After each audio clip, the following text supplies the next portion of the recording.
પછી શ્રીજી મહારાજ બોલ્યા છે એક તો આત્મનિષ્ઠાની દ્રઢતા, બરાબર વિચાર કરજો, આત્મનિષ્ઠાની દ્રઢતા. એમાં એનો અર્થ શું થાય? આત્મનિષ્ઠા હું આત્મા છું, સમજા? આ પોતાને ભૂલી જાઉં, શરીરને ભૂલી જાઉં, હું આત્મા છું, આ શરીર હું નથી. શરીર શું છે? આપણું કપડું છે.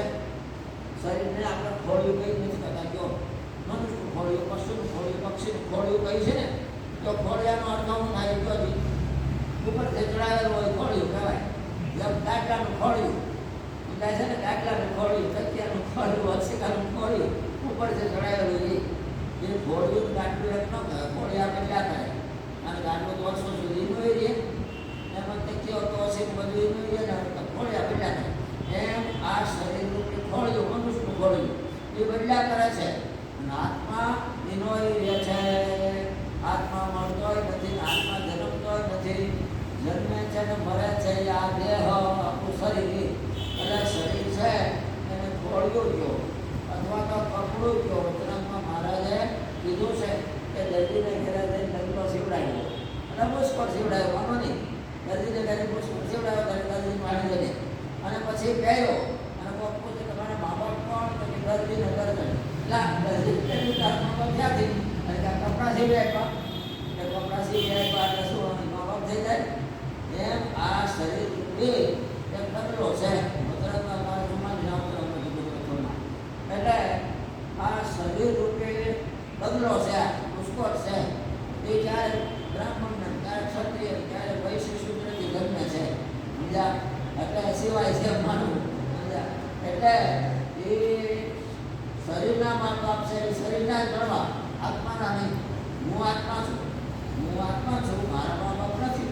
શરીરનો છે એમાં કઈ ના નહીં, સમજ્યા? શરીરના મા બાપ પ્રકારની સેવા કરો એ ના નથી, ઘર પોષણની સેવા કરો. પણ એ હું તો ભગવાનનો છું, ભગવાન મારા છે. એટલે પછી વાસના બધી જે છે ને, સમજ્યા? માતા પિતાની ન રખાય, પુત્ર પરિવારની ન રખાય, સ્ત્રીની કે પૈસાની કોઈ વ્યવસ્થા વાસના ન રખાય. મુક્તાન સ્વામી પૂછે છે વાસના કાળાનો શું જબરો ઉપાય છે? તો શ્રીજી મહારાજ બોલ્યા છે એક તો આત્મનિષ્ઠાની દ્રઢતા. હું આત્મા છું, આ મારું નામ નથી, આ મારી જ્ઞાતિ નથી, આ મારું નામ નથી, આ મારો ધંધો નથી. હું તો આત્મા છું. આત્માને કાંઈ નથી, જે છે એ શરીરને. હું તો આત્મનિષ્ઠાની દ્રઢતા જોઈએ. અને બીજું પંચ વિષયનું તુચ્છપણું જાણવું જોઈએ. શબ્દ સ્પર્શ રૂપ રસને બંધ પંચ વિષયમાં બધું આવી ગયો, એનાથી કાંઈ બહાર નથી.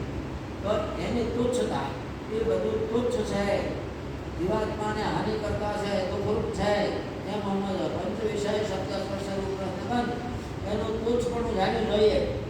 અને ત્રીજું ભગવાનનું અતિશય મહાત્મ્ય જાણવું પડે. ભગવાન છે ને અનંત કોટી બ્રહ્માંડના રાજાધિરાજ છે, અક્ષરધામના અધિપતિ છે. 33 કરોડ દેવતાઓ છે, પણ એ બધાયના સ્વામી માલિક ભગવાન છે, સમજ્યા? રાધા અને શક્તિઓ અપાર કરે, સેવા દાસી જે મંગળ શિવ બ્રહ્મા ઇન્દ્ર શુક્ર દેવી કરે છે ભક્તિ માનને બેલી. મોટા મોટા દેવતાઓ છે બ્રહ્માની, એ પણ માન મૂકીને ભગવાનની સેવા કરે છે, ભગવાનના ભક્ત કરે છે. બ્રહ્મા હોય જો ભક્તિ હીનો તો તે કોણ છે? કાળ છબીનો. બ્રહ્માને જો ભગવાનની ઈશ્વરાને ભક્તિ ન હોય તો એ કાળના કોળિયા પાપડી જાન મરી જાય, ભલે લાંબી આવી ભોગવીને, પણ એને મરવાનું રે, અક્ષરાશી મળવું પડે. એટલે આમાં એમ કહે છે કે બીજા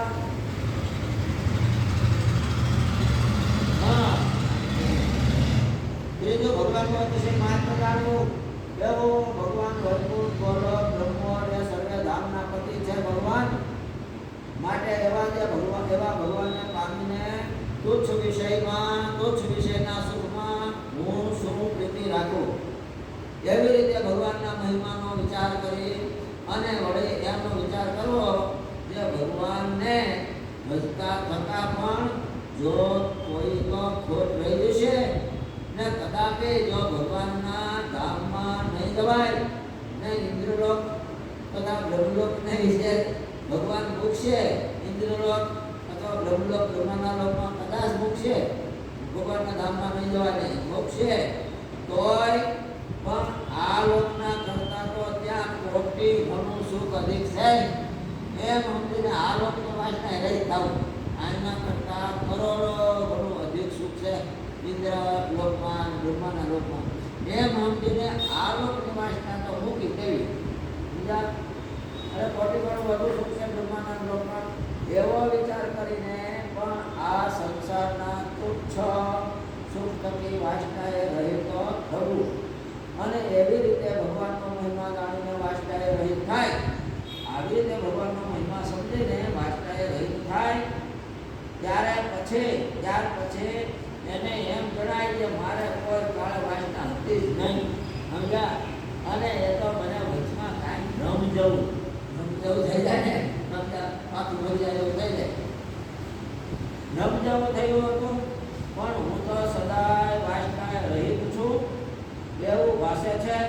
અને આવી રીતનો જે એકાંતિક ધર્મ કે તો એવા નિર્વાસનિક પુરુષ હોય અને જેને ભગવાનને વિશે સ્થિતિ થઈ હોય તેને વચને કરીને કમાય છે, પોતાની ઘરે નથી પામી શકાતું. જે આવી રીતના જે એકાંતિક ધર્મ, નિર્વાસનિક થવા રૂપ એકાંતિક ધર્મ, એ એવા નિર્વાસનિક હોય, એકાંતિક સંતો ભક્તો હોય, એના સમાગમથી આપણે એકાંતિક થઈ શકીએ છીએ. એમ તો નથી થવાતું કે છે. નિર્વાસનિક પુરુષ હોય અને જેને ભગવાનની વિશે સ્થિતિ હોય તેને વચને કરીને જ કમાય છે, પણ ગ્રંથમાં લખી રાખ્યો હોય તેને કરીને નથી પ્રમાતો. હું એકાંતિક ધર્મ નથી પ્રમાતો. અને કોઈ પર સાંભળીને તેવી વાત કરવા જાય તો કહેતા પણ આવડે નહીં. માટે જ્યારે એકાંતિકના ધર્મમાં સ્થિતિ થઈ હોય તે થકી એકાંતિકનો ધર્મ પ્રમાણે છે. ઇતિ વચનામૃતમ એવી રીતે વડાપ્રધાનનું 60મું વચનામૃત થયું. આવા વચનામૃતો સમજા નિવાસી થવાના ઘણા જ છે. બીજું કે આપણને ભગવાને માણસ બનાવ્યા અને તદુપરાંત આપણને ભગવાને આવો સત્સંગનો યોગ આપ્યો છે. સમજ્યા? માટે સંસારના તુચ્છ વિષય, તુચ્છ સુખ એમાં ક્યાંય ભગવાનના ભક્તોએ લોભાવું નહીં. પેલા પશુ અને પક્ષી હોય છે ને કૂતરા છે, માળાને ખીલાનું કહેવાય છે. સમજ્યા? પક્ષી ગમે ત્યાં ચારો ચરવા જાય, સવારે ઉઠે ને અંજવાળું થાય એટલે ચારો ચરવા ત્યાં ગયા જાય જંગલમાં, પણ હાથ પડે ને અને પાછા ત્યાંથી ઉડીને પાછા પોતાનો જ્યાં માળો હોય ને જંગલમાં ઝાડવાનો તો માર ન હોય, કેટલા હજારો ઝાડ હોય, પણ જે ઝાડવામાં પોતાનો માળો હોય ત્યાં આવીને વિરામ કરે. પણ પોતાનું ઝાડ કે માળો અને ભૂલીને કોકને માળે વિરામ ન કરે કે છે. પછી અને પશુઓ હોય એ પણ તમે ત્યાં સીમમાં ચરવા ગયા હોય, સીમમાં ચરવા ગયા હોય પણ પાછા હાથ પડે ને એટલે ઘેરે આવે. ઘેરે આવે અને આમ માનો તમારે રસ્તે ને આમ બેલો હોય, ખુલ્લો હોય તો પરવાનું આવીને એકદમ તમારે હોય ને ખીલો હોય ને આવી જાય. અમને ત્યાં આવ્યું ભૂલી અને ડેલો બંધ હોય તો પડખાનો ડેલો ખુલ્લો હોય તો એના ડેલા ન થાય. અને પોતાનો ડેલો હોય ને ત્યાં માથું મારે, ત્યાં અવાજ કરે સાંભળે તો બીજે ન થાય. સમજ્યા? અને ત્યાં ખુલ્લા તો તળી કાઢી પોતા ખીલાવી જાય. મારાના ખીલાનું વતરાવ છે એ ભગવાનના ભક્તો છે ને એને દેહના નિર્વાહ માટે ભલે ખેતી કરવા જાય, વેપાર કરવા જાય, નોકરીમાં જાય, ગમે ત્યાં જાય, દેશ વિદેશમાં જાય, પણ સમજા એ હાજર ઘેરે આવી અને ભગવાનનું મંદિરે આવીને ત્યાં વિરામ કરવો, બધા વાર્તા, ગુણ, કીર્તન, ભજન એ ઠીક છે. બાકી મહારાજે તો એમ જણાવ્યું છે ભગવાનની મૂર્તિ રૂપી માળો ખીલો. સમજા?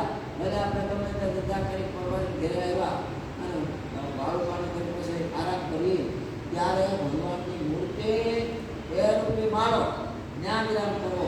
સમજા? મૂર્તિમાં ભરતી રાખી ભૂ પણ બીજા ઘાટ સંકલ્પો સંસાર વ્યવહારના સંકલ્પો કરતાં નિદ્રા ન આવવી જોઈએ, પણ ભગવાનનું ચિંતન કરતાં આપણને ઊંઘ આવી જાય.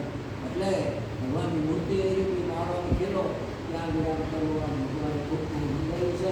અત્યારે કંઈ જાગૃતા નથી નિરાશ ત્યારે વાત સમજ્યા અને ભગવાનની કૃપા ઘણા ત્યાં ભગવાનની મહેરબાની તથા ભગવાનની તો આપણા ઉપર સંપૂર્ણ મહેરબાની છે. એની મહેરબાનીથી મંદિરનો પૂજાપાઠ ન કરતા સ્વામી ભગવાનની મહેરબાની એટલે બધું એની મહેરબાનીના કાંઈ થતું નથી. પણ એની મહેરબાનીથી આપણા આત્માને મનુજન્મ મળ્યો. ક્યાંક આપણા પિતા ગુરુનાના દેહમાં ભટકતા હોય એની મહેરબાનીથી આપણને મનુજન્મ મળ્યો. બરાબર. પહેલી બીજી મહેરબાની ભારત જેવા પવિત્ર દેશમાં મળ્યો. ચીન પાકિસ્તાનમાં મળ્યો તો શું કરતા હોય તો ઊંધડા આવતા હોય. એટલે પવિત્ર દેશમાં જન્મ મળ્યો. આપણો ભારત છે સૌથી પવિત્ર છે. કારણ શું? કારણ એ છે કે ભગવાનના જે અવતારો થયા છે રામ કૃષ્ણ વગેરે એ બધા ભરતખંડમાં થયા છે. સમજ્યા? ચીન પાકિસ્તાન અમેરિકા બધા થયા. ભગવાનના જન્મસ્થળો ગોકુળ મથુરા વૃંદાવન છપૈયા અયોધ્યા ભારતમાં છે. એ બીજા દેશમાં છે ત્યાં નથી. મોટા વળી અમેરિકા આફ્રિકા જેવા સમૃદ્ધ દેશ હોય ન્યાય નથી. ગંગા યમુના જેવી નદીઓ આપણા ભારતમાં છે. વ્યાસ વાલ્મીકી જેવા ઋષિમુનિઓ શાસ્ત્ર લખનારા આપણા ભારતમાં છે. આપણા ઈષ્ટદેવ ભગવાન સ્વામિનારાયણ અને એમના મોટા સંતો ગોપાળાનંદ ભગવાન સ્વામી આવા સંતો પણ આપણને મળ્યા છે. એટલે આપણે આવા આપણા સંપ્રદાયમાં ભગવાન એવા સંપ્રદાય લાવ્યા અક્ષરધામમાંથી અને એણે આપણને શાસ્ત્ર લખીને કેટલું સમજાયું છે. બીજા કેટલાક શાસ્ત્ર લખીને માટે આપણે પાછા પૂછા નહીં લાવવું. એટલે ભગવાનની મહેરબાનીથી આપણે અનુવસ્ત્રે પણ સુખી છીએ. ભગવાનનો જયપુરમાં ગાંધીએ બેઠા હતા રામાન સ્વામીએ. ત્યારે રામાન સ્વામી સમજ્યા રાજી થઈને કે વરદાન માગો, જે માગો આપી.